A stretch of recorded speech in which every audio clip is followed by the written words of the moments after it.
Salam, hər vaxtınız xeyirli olsun, hörmətli Azərbaycan xalqım, hörmətli izləyicilər və dinləyicilər.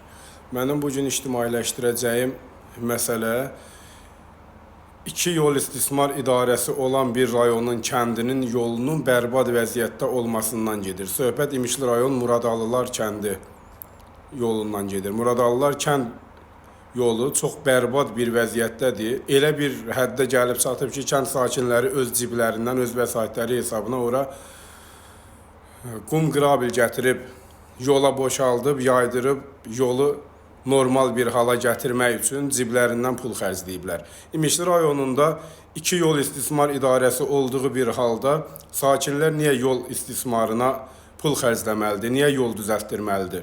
Aidiyyəti qurumlar niyə bu yollara nəzarət eləmir, niyə bu yollarla maraqlanmır?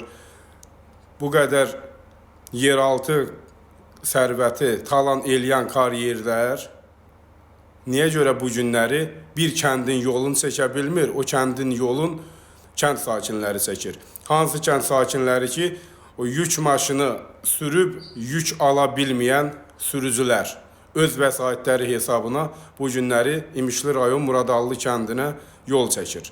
Mən xahiş eləyirəm aidiyyəti qurumlardan, aidiyyəti üzrə səlahiyyətli şəxslərdən gedib kəndə baxış keçirsinlər, kəndi öz gözləri ilə görsünlər, həqiqəti əks etdirən sübutları özləri görsünlər, ondan sonra inansınlar ki, həqiqətən də bu yol çox bərbad bir vəziyyətdədir. İmişli rayonunda bugünkü günə görə 3 karyer fəaliyyət göstərir. Bütün karyerlərin fəaliyyətini dayandırıb 3 karyerə veriblər. 3 karyeri olan, 2 yol istismar idarəsi olan bir rayonun kəndiyin niyə görə kənd sakinləri düzəltməlidir? Niyə görə məktəbə gedən uşaqlar bu qışın günündə o palçığın, qarın içində əziyyət çəkib üst başları bərbad bir vəziyyətdə təhsil ocaqlarına üst tutmalıdır? Kənd sakinləri hərəkət eləyə bilmir.